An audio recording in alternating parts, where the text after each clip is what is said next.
नमस्कार, मेरा नाम मनीष झा है। आज एक बार फिर मैं आपके सामने हूं।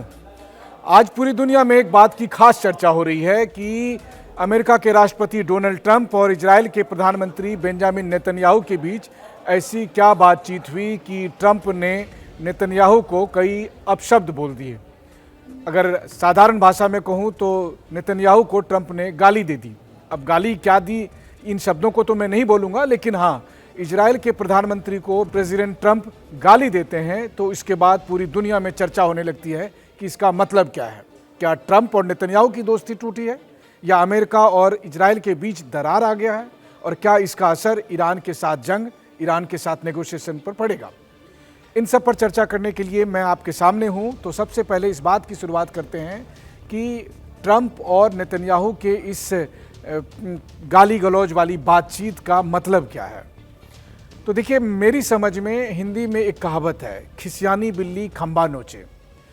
पिछले 55 दिन से अधिक समय हो रहे हैं। प्रेसिडेंट ट्रंप चाहते हैं कि सीज फायर के इस दरमियान में ईरान के साथ नेगोशिएशन हो जाए, लेकिन आप देख ही रहे हैं कि ट्रंप के धमकी देने के बावजूद भी, चेतावनी देने के बावजूद भी, कई बार प्यार से सहलाने के बावजूद भी ईरान किसी भी कीमत पर नेगोशिएशन को तैयार नहीं है, डील करने को तैयार नहीं है। और उसके अपने रीज़न है, ईरान के भी अपने रीज़न है, और ट्रंप के स्टाइल तो खैर कहने ही क्या। दुनिया में कौन ऐसा डील करना चाहेगा जब खुद ही नहीं पता हो कि शाम में ट्रंप क्या कहेंगे और सुबह क्या कहेंगे। तो बहुत सारे ऐसे कारण हैं, लेकिन आज सबसे पहले मैं ये इस बात पर फोकस करना चाहूँगा कि क्या इस डील के नहीं होने के पीछे नेतन्याहू है। वैसे कमोबेश बात तो सही है, लेकिन ट्रंप जिस वजह से नेतन्याहू पर अपना गुस्सा निकाल रहे हैं, क्या वो कारण है, और वो गुस्से का कारण क्या है। तो ट्रंप का कहना है, उन्होंने नेतन्याहू से ये कहा कि आप जो बार बार लेबनान पर अटैक कर रहे हो, आप जो हिजबुल्लाह पर कार्रवाई के नाम पर बेरूत में तक सेना भेजने की तैयारी में लगे हो, उसकी वजह से मेरी डील नहीं हो पा रही है, और तुम्हें ना कोई चाहता है, ना कोई इजराइल को पसंद करता है, मतलब मैं फंसा पड़ा हूँ। ये सारी बातें, ये सारा फ्रस्ट्रेशन, ये सारी हताशा ट्रंप ने अपने बातचीत के दरमियान नेतन्याहू से की है।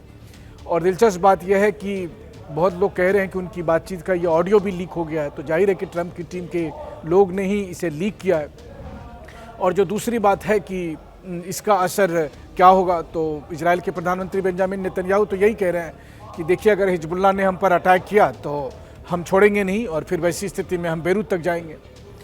वैसे भी देखा जाए तो इजराइल तो ईरान के साथ जंग लड़ने को तैयार था, सीज फायर हो गया, तब से भी वो लगातार इस बात को कह रहे हैं कि नेगोशिएशन में कुछ हासिल होने वाला नहीं, हम जंग लड़ेंगे, हम जंग लड़ेंगे। और जब जंग वहाँ नहीं हो रही थी तो लेबनान में शुरू हो गया।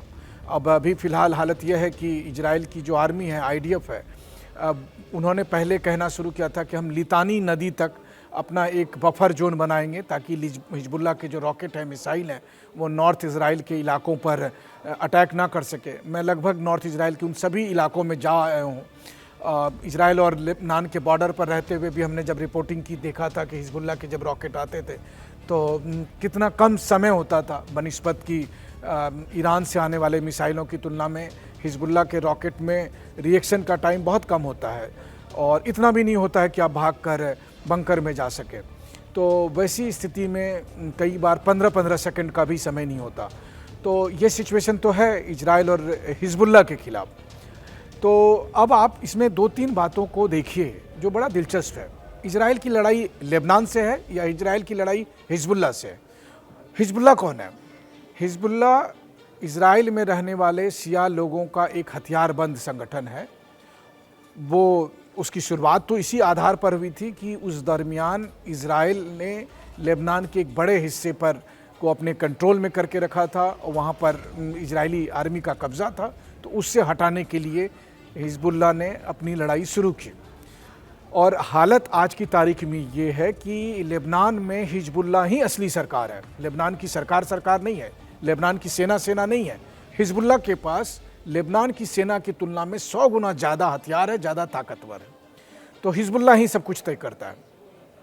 अच्छा, अब हिजबुल्लाह ने शुरू तो किया था लेबनान की आज़ादी के नाम पर, लेकिन धीरे धीरे उसकी प्राथमिकता लेबनान कम और ईरान ज़्यादा हो गया। वो ईरान के एजेंडे पर ज़्यादा चलने लगे, और ईरान तो खुलकर हिजबुल्लाह को सपोर्ट करता ही है।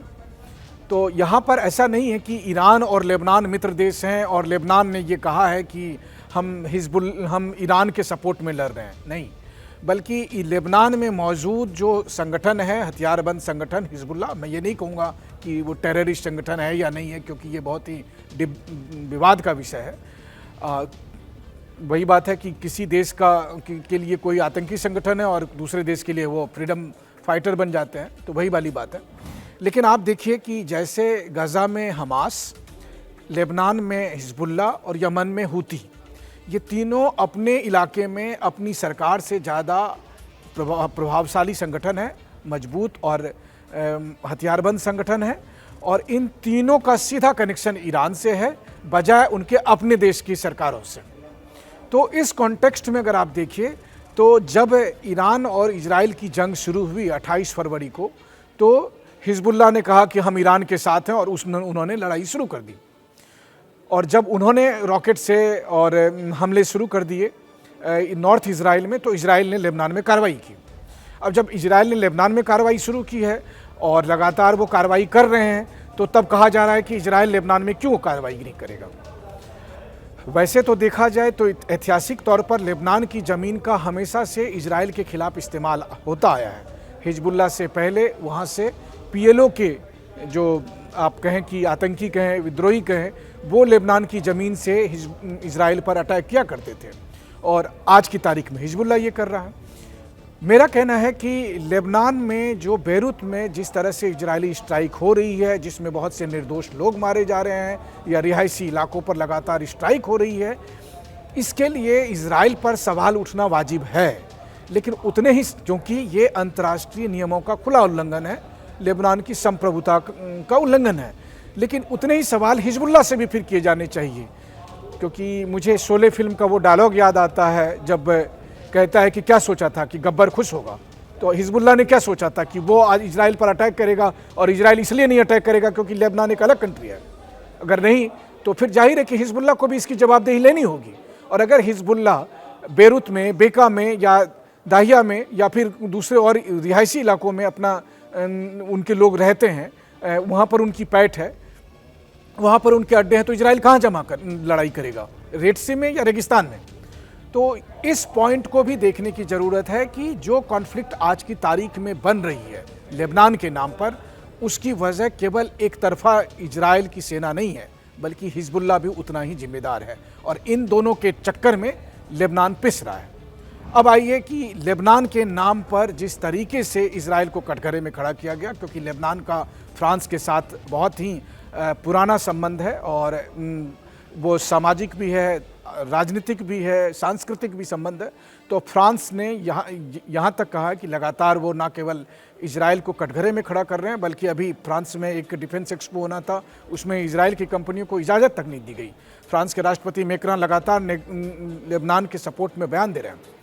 रही बात ईरान की, तो ईरान हिजबुल्लाह के पक्ष में आकर ये कह रहा है कि हम सीज फायर को नहीं मानेंगे अगर लेबनान पर इस तरह के हमले जारी रहे तो।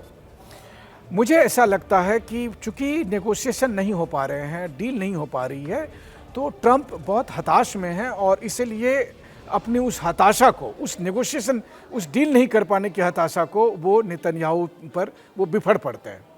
लेकिन हाँ, अगर कोई मुझसे ये कहता है कि इसकी वजह से इजराइल और अमेरिका की दोस्ती टूट जाएगी, तो मैं आपको बता दूं कि हमास के 7 अक्टूबर 2023 को हुए हमले के बाद, जब इजराइल ने गज़ा में कार्रवाई शुरू की हमास के खिलाफ कार्रवाई के नाम पर, और वहाँ पर हज़ारों की संख्या में निर्दोष लोग मारे जा रहे थे, उस वक्त भी दुनिया भर से इजरायली एक्शन के खिलाफ आलोचना हो रही थी। और तब अमेरिका के राष्ट्रपति जो बाइडन थे, बाइडन वैसे भी नेतन्याहू को पसंद नहीं करते थे, लेकिन पॉलिटिकल बयान भले ही वो नेतन्याहू के खिलाफ देते रहे, लेकिन अमेरिका लगातार इजराइल को हथियार देता रहा। जबकि इसकी तुलना में, बाइडन की तुलना में, तो ट्रंप नेतन्याहू के ज़्यादा अच्छे दोस्त हैं। और इतना ही नहीं, ये मामला एक तरफा नहीं है। ट्रंप ने कहा नेतन्याहू को कि मैंने तुम्हें इतनी मदद की, तुम एहसान फरामोश हो, वगैरह वगैरह। लेकिन मैं आपको बता दूं कि जब प्रेसिडेंट ट्रंप इस बार राष्ट्रपति चुनाव लड़ रहे थे 2024 में, और जब वो अपोजिशन कैंडिडेट थे, उस वक्त नेतन्याहू अकेले ऐसे नेता थे जिन्होंने उनसे मुलाकात की थी और खुलकर पॉलिटिकल सपोर्ट अपना दिखाया था। और आप और हम सब जानते हैं कि अमेरिका में ज्यूज कम्युनिटी के, इजराइल के समर्थक वो व्हाइट हाउस तक में भी किस हद तक पैठ रखते हैं। तो इसलिए मुझे लगता है कि ट्रंप के गाली गलौज से, नेतन्याहू के गाली गलौज से हेडलाइन तो बन सकती है, लेकिन इजराइल और अमेरिका की दोस्ती पर असलियत में ग्राउंड लेवल पर शायद ही कोई बहुत ज़्यादा फर्क पड़े। वैसे भी आप सोचिए ना कि दुनिया में सबसे बड़ा ताकतवर पोस्ट कहा जाता है अमेरिका का राष्ट्रपति होना, और एक बार पिछले हफ्ते राष्ट्रपति ट्रंप कह रहे थे कि मैं अगर इजराइल के प्रधानमंत्री का चुनाव लड़ूं तो मैं जीत जाऊंगा। तो मतलब अमेरिका के राष्ट्रपति की तमन्ना होती है कि मैं इजराइल का प्रधानमंत्री बनूं। तो इतना आसान नहीं है इजराइल से अमेरिका का अलग हो जाना, और वो इस बात पर केवल फ़र्क नहीं पड़ता है कि नेतन्याहू और ट्रंप के बीच बातचीत में गाली गलौज हुई है या नहीं। कल दिन फिर दोनों गले मिलते दिखेंगे, या अगर मैं आम भारतीय राजनीतिक भाषा में कहूँ तो सब मिले हुए हैं जी वाली बात है। अमेरिका और इजराइल साथ साथ रहेंगे, दुनिया को दिखाने के लिए ये गाली गलौज करते रहेंगे, दिखाते रहेंगे कि हम दोनों नाराज़ हैं, मैं नेतन्याहू की पॉलिसी नहीं मानता, ये वगैरह वगैरह। लेकिन हकीकत यह है कि अमेरिका से लगातार इजराइल को हथियार की आपूर्ति की जाती रहेगी। इजराइल भी लेबनान के मामले में हिजबुल्लाह के खिलाफ अपनी कार्रवाई करता रहेगा, दिखाने के लिए थोड़े दिन बंद करेगा, फिर वो शुरू कर देगा ये कह के कि इजराइल ने हिजबुल्लाह ने सीज फायर का उल्लंघन किया। ये सब कुछ तब तक चलेगा जब तक कि ईरान के मसले का हल नहीं निकल जाता, और ईरान के मसले में नेगोशिएशन इसलिए नहीं हो रही है कि लेबनान पर अटैक हो रहा है, बल्कि हकीकत ये है कि अमेरिका और ईरान के बीच इस वक्त जो नेगोशिएशन चल रहा है उसमें कोई भी एक ऐसा मुद्दा नहीं है जहां पर दोनों पक्षों के बीच कॉमन ग्राउंड हो।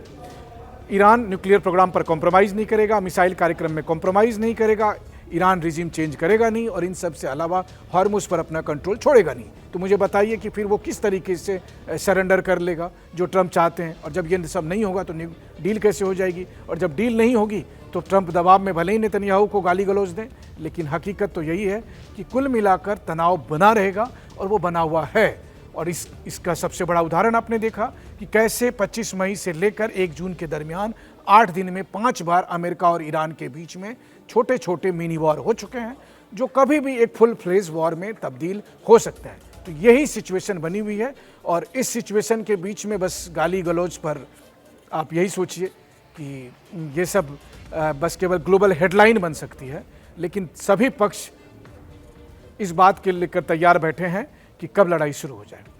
आज के लिए बस इतना ही, शुक्रिया।